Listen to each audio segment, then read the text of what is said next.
The Torah commands you to help those in need. This is non-negotiable. But the great masters of the Jewish tradition taught a distinction that most never learned. There is a way of helping that liberates, and a way of helping that imprisons. And most Brazilian families are practicing the second, and calling it love. First of all, before you think you know where this video is going, I need to ask you to hold your judgment for a few minutes. Because what I'm about to say will sound at first like the opposite of what you expect to hear on a channel of Jewish wisdom. It may even sound selfish to some. It will provoke real discomfort in many people. But it is one of the most compassionate, profound, and necessary teachings that the Jewish tradition has about family, money, and what it really means to love someone who is in difficulty. Imagine this scene, and I bet you know this scene. There is someone in your family. It can be a brother, a sister, an adult child, a dear cousin, a brother-in-law. A good person, whom you genuinely love, who has been, for years, perhaps decades, in a difficult financial situation. And every time the situation gets tight, this person calls. And you? Because you are a good person, because you care, because you were raised to help family, you help. You pay a bill. You lend money that you know won't come back. You cover an emergency. You give what you can, and sometimes what you can't. And then the situation improves for a while, and then it returns to the same point, and the call comes again, and you help again, and years go by, and the person you love remains in the same place, or worse. And you, who have helped so much, wonder with a mix of guilt and exhaustion. What is wrong? Why doesn't my help? The answer that Jewish tradition gives to this question is one of the most honest and courageous you will hear, and it begins with a name you may have heard: Rambam. Maimonides, the Rambam, the greatest codifier of Jewish law of all time, a physician and philosopher of the 12th century, organized acts of charity into 8 hierarchical levels. And the teaching about these 8 levels is not just about how to give. It's about what giving does to the recipient, for better or for worse. But before diving into the levels, let me tell you a story I heard in my family. In the tradition we carry, it is said that my great-grandfather Nachman grew up in Budapest, Hungary, at the beginning of the last century, in a family that belonged to what was called the Neological community, the Hungarian Judaism that had found a particular way to integrate modernity without abandoning tradition. It was a community of merchants, professionals, people who valued both study and concrete work in the world. Nachman was the son of a grain merchant who had an almost religious principle in the family. No one in the family went without food. But no one in the family went without working. This principle, which seems simple when stated but was profoundly sophisticated in its application, came from a teaching that Nachman's grandfather had received from the rabbi of his community when he was young. A teaching about the difference between genuine gemilut chasadim, acts of kindness that uplift, and what the rabbi called, with a phrase that remained in the family's memory, drowning kindness. Drowning kindness, the rabbi said according to the story, is when you do for another what the other needed to learn to do for themselves. You save the body and drown the soul. When Nachman arrived in Brazil, he brought this principle with him. And over the decades, while he helped, and he helped a lot, generously, consistently, there was a specific way he helped that the people around him didn't always understand at the moment, but recognized as right years later. Today I'm going to explain to you what that way was, and more importantly, why it is, according to Jewish tradition, the highest act of love you can practice for someone you love who is in trouble. If you haven't subscribed to this channel yet, do it now and activate the bell. And let me know in the comments. Do you recognize this scene I described? Are you the person who always helps? Or have you been the person who always needed help? I'm listening. Today you will discover 3 teachings from Jewish tradition that will forever transform the way you think about help, family, and genuine love. First, the 8 levels of tzedakah according to Maimonides. and why the highest level is not what most people imagine. Second, what Kabbalah calls yesod, the foundation, and how misdirected help can undermine the yesod of those you love, creating a spiritual dependency that blocks the destiny of an entire lineage. Third, the practical protocol for how to help, with the 4 questions that Jewish tradition suggests before any act of gemilut chasadim, so that your love is liberating rather than imprisoning. But first, the foundation. Gemilut. Chasadim, acts of kindness and grace, is one of the 3 pillars upon which, according to the Talmud, the world stands. It is not optional. It is not supererogation, something beyond the obligatory. It is structural. The world does not function without it. But Gemilut Chasadim is not synonymous with giving money every time someone asks. It is much more complex, much more demanding, much deeper than that. Aravut, mutual responsibility, is another pillar of Jewish ethics. Kol Yisrael Aravim Zelazeh. All Israel is guarantors for one another. No one is left alone. No one is abandoned. But genuine Aravut does not mean doing for the other what the other needs to do for themselves. It means being the support, the anchor, that allows the other to develop their own capacity. It is being the scaffolding, not the building. The distinction between these two is the heart of today's teaching. The 8 levels of tzedakah according to Maimonides, and what they teach about how to help family. Maimonides organized the acts of tzedakah into 8 levels, from lowest to highest. Knowing these levels is not just abstract knowledge. It is a practical map of how to help in ways that truly elevate the recipient. The 8th level, the lowest, is giving with sadness, with reluctance, with unwillingness. It is giving because one is obligated, not because one wants to. This act has value, because the need of the other is met, but carries within it an energy that dehumanizes the exchange. The 7th level is giving less than one should, but with joy. Better than the 8th, but still insufficient. The 6th level is giving appropriately after being asked. He waited for the request, did not anticipate the need. The 5th level is giving appropriately before being asked. This is already an act of genuine attention. You saw the need before the other had to humiliate themselves by asking. The 4th level is giving without knowing who receives, but the receiver knows who gave. It partially preserves anonymity, but still creates a relationship of implicit debt. The 3rd level is giving knowing who receives, but without the receiver knowing who gave. The receiver does not have the busha, the shame, of owing gratitude to a specific person. The 2nd level, almost the highest, is giving anonymously to a fund or intermediary, so that neither the donor knows who received, nor the receiver knows who gave. The busha is completely eliminated. The transaction is pure. And the 1st level, the highest of all, strengthening the hand of the other, giving someone a job, teaching a trade, investing in a business. Make a presentation that opens a door. Any act that strengthens the other person's ability to support themselves, without creating dependency, without generating busha, without replacing the other person's effort with your resources. Maimonides' reading is radical. The act of giving money, even generously, even with love, is inferior to the act of creating the conditions so that the other no longer needs to receive. Why? Because money solves today's problem. Capacity solves the problem forever. And because money given repeatedly, without strengthening capacity, creates a condition that Kabbalah understands in terms of yesod. Challenge. At what level do you usually help family members who are in difficulty? At the level of immediate money, or at the level of strengthening capacity? Hope. The 8 levels are not a scale of judgment. They are a map of possibilities.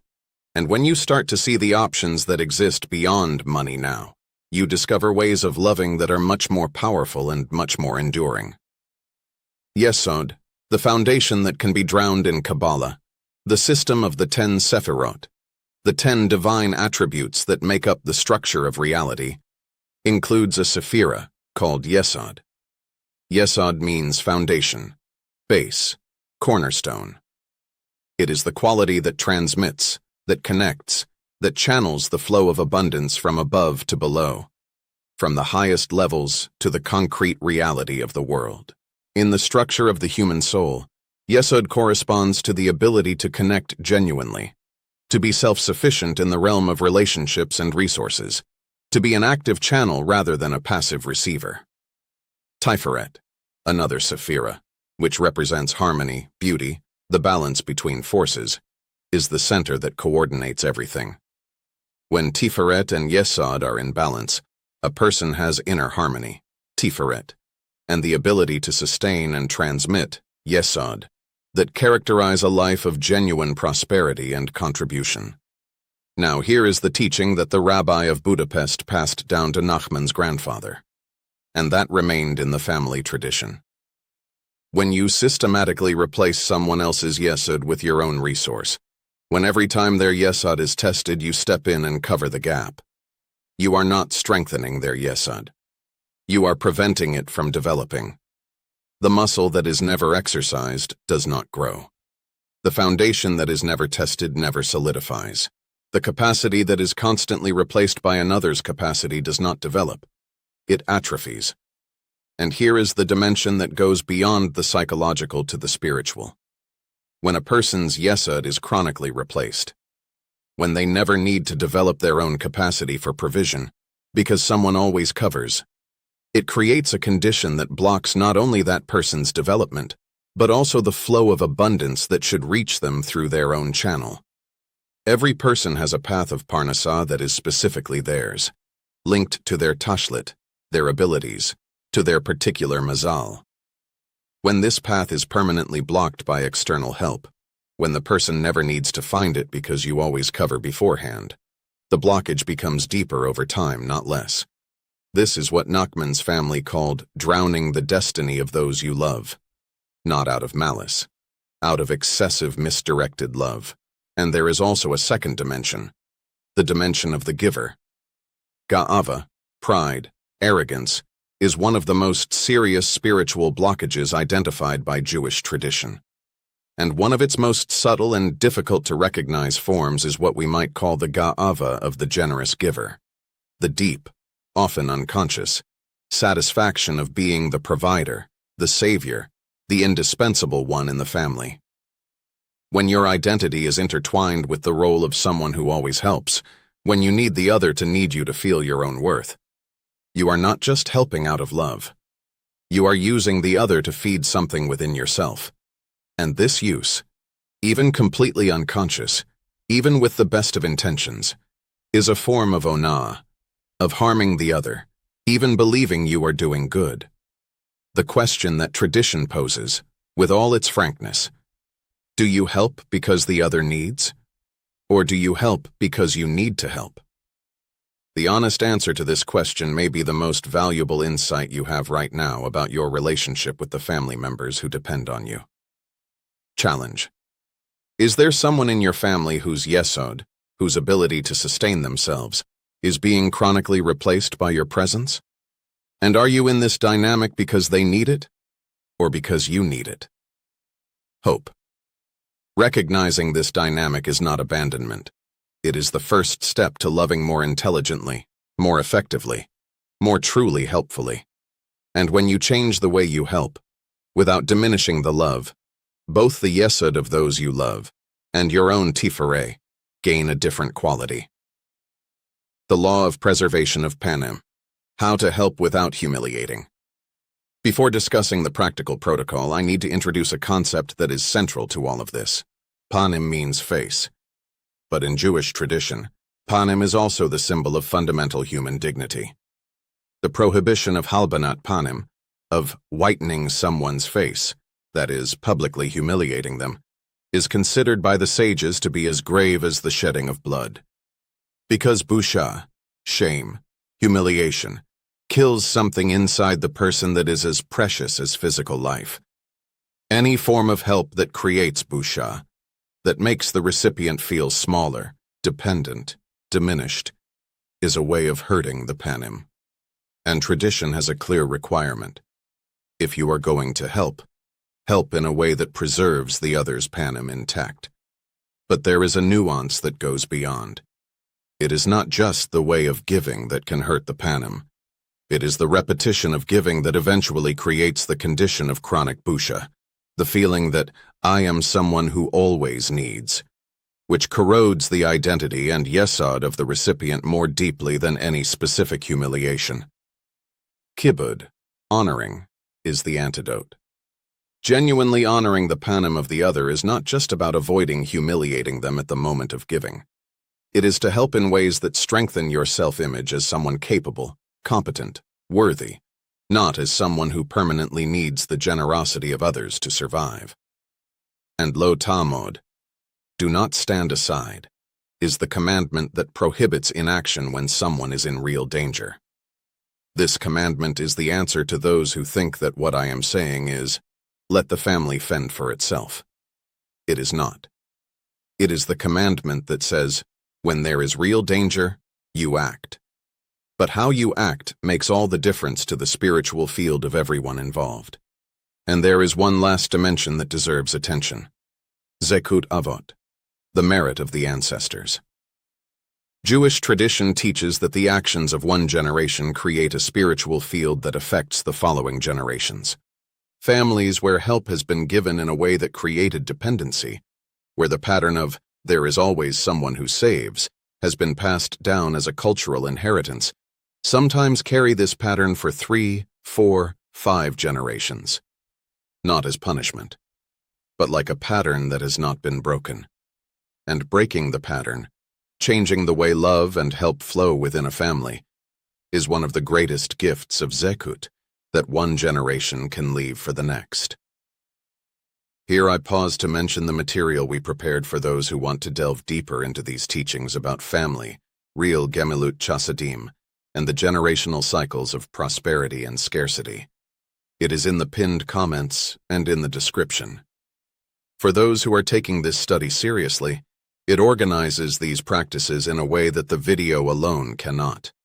Now, the practices. The 4 questions protocol. Before any act of help. This protocol is the practical distillation of everything we have studied.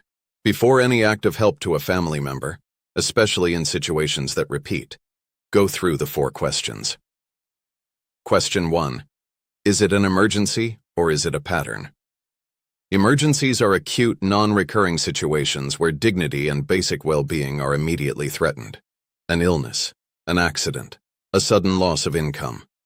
In emergencies, you act, according to Lo Tamod. You do not stand still when there is real danger. Patterns are recurring, structural situations that repeat because the root cause has not been addressed. When the same person needs help repeatedly for the same reason, you are facing a pattern, not an emergency. And patterns require a different response than emergencies.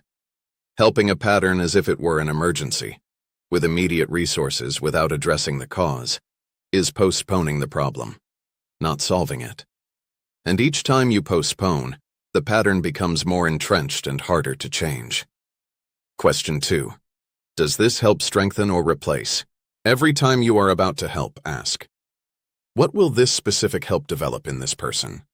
Or will it replace what they need to develop?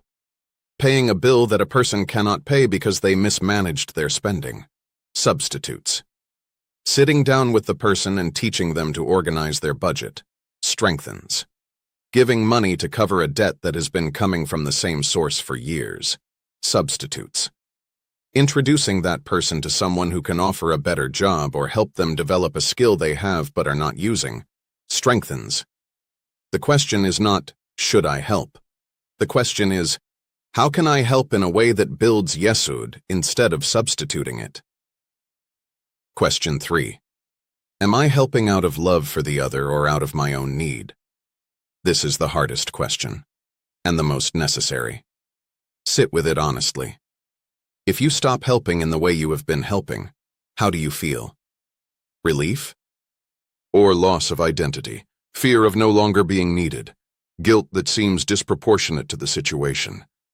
If the second option resonates more, if there is a part of you that needs the other to need you, This is information about the gava of the giver that we mentioned, and this dynamic needs to be worked on within you, not perpetuated at the expense of others. Question 4. Is there a way to help that preserves the panim intact? Even when material help is the right answer, because sometimes it is, especially in emergencies, it can be given in ways that preserve or harm the panim. Giving in public, with an audience, creates busha. Giving in private, without announcement, without others knowing, preserves the panim. Giving with expressed conditions, you need to do X to receive, can be empowering or humiliating. It depends on how it is said and what the condition is. Giving with real follow-up, not just money but time, attention, support for the situation to change, is the closest way to the first level of Maimonides that most families can practice. The Nachman rule, passed down by the family. When someone from the family came to Nachman with a need, he had a response that people learned to expect. First, he listened completely, without interrupting. Second, he asked one thing only. What have you already tried to do to solve this on your own? Not as a judgment. As kibud, as honor to the other, as recognition that the other is an agent, not a passive recipient. Third, depending on the answer, he decided how to help. If the person had genuinely exhausted their possibilities, he helped with resources. If there were untried paths, he helped to find them before giving money. Money is the last resort, he said. Not because it is less important, but because when it is the first resort, it is rarely sufficient. I want to be honest about how much this teaching can hurt. For those who have been the family's support for years, who paid bills, covered emergencies, lent without expectation of return, what we are saying may sound like, you were doing it wrong. That is not it. The love that motivated each of these actions is real and valuable. Gemilut Chasadim has value at all its levels. Maimonides did not say that the lower levels are wrong. He said that the higher ones are more elevated. What I propose is not to abandon those you love. It is to elevate the level of your help, from a level that solves today to a level that changes tomorrow. This will require difficult conversations. It will require saying things that are not easy to say to people you love. It will require resisting the pressure, both internal and external, to simply solve the problem. And it will require you to work on your own gava as a donor, the part of you that needed to be needed, so that your help is genuinely about the other, not about you. This is the most demanding avodah of this tradition, and it is also the most transformative. Regarding expectations, changing a family pattern that has lasted for decades does not happen overnight. The first times you respond differently, when you don't immediately cover, when you ask what has been tried, when you offer your time instead of your money. There may be resistance, hurt, misunderstanding. Keep going. The zekut you are creating for the next generations of your family is more valuable than the immediate comfort of everyone around you. If you start practicing this protocol and notice something, a conversation that was different, a family relationship that changed in quality, a new perception of how you help or receive help, I would love to hear. Come back here and share. Let's recap. First, Maimonides' 8 levels of tzedakah reveal that the highest act of love is not giving money. It is strengthening the other's ability to no longer need to receive. Genuine Gemilut Chasadim builds Yesod. It does not replace it. Second, Yesod, the foundation, is the spiritual and practical capacity to sustain oneself. When chronically replaced by external help, it atrophies, and the person whose Yesod has atrophied is no closer to prosperity. They are further away. This is the law that drowns the destiny of those you love. Third, Ga'ava of the giver, the need to be needed, is a real spiritual blockage that distorts help from liberating to imprisoning. Tiferet and honesty require acknowledging it. Fourth, Busha and Panim, shame and dignity, are central considerations in how to help. The best help is the one that the receiver doesn't even need to thank because it treated them as capable, not as needy. Fifth, the protocol of the 4 questions, emergency or standard, strengthens or replaces, love for the other or self-need, how to preserve the panim, is the practical guide to elevate the level of all help you offer. Your time is now, not tomorrow, when it will be easier. Now, because the pattern that was not broken today will be inherited tomorrow. Go, with tiferet, with balance. Go, with kibud, with respect for the panim of those you love. Go, with genuine aravut, present, committed, constant. But like scaffolding, not like a building. You are not anyone's destination. You are the love that accompanies someone to find their own destination. That is the highest gemilut chasadim. That is the zekut inheritance you can leave. Go. The moment is now. Ken yehi ratzon. Amen. If this teaching has provoked something in you, thought, discomfort, recognition, leave a like. This type of content needs to reach more families. Subscribe and activate the bell. We continue to bring Jewish and Kabbalistic wisdom with the seriousness it deserves. Share with someone in your family whom you know is stuck in this dynamic, whether as someone who gives too much or as someone who receives too much. Sometimes an external perspective is what a family needs to change a pattern that no one can see from the inside. And tell me in the comments, which of the 4 questions from the protocol touched you the most? Which one will change the way you act the next time? In the next video, and this is a commitment that has been promised several times and that the moment has finally come, we will delve into Dibber Hamamon, the language of money. What do you say about money when no one is paying formal attention? The phrases that come out automatically. Money doesn't grow on trees. Rich people are always like that. That's not for me. When I have more, then yes. And what Kabbalah says about the spiritual weight of each of these expressions in the field of Parnassah. This is the video that closes the cycle of teachings we have built together. Don't miss it. May you go with wisdom and courage to love better. Shalom.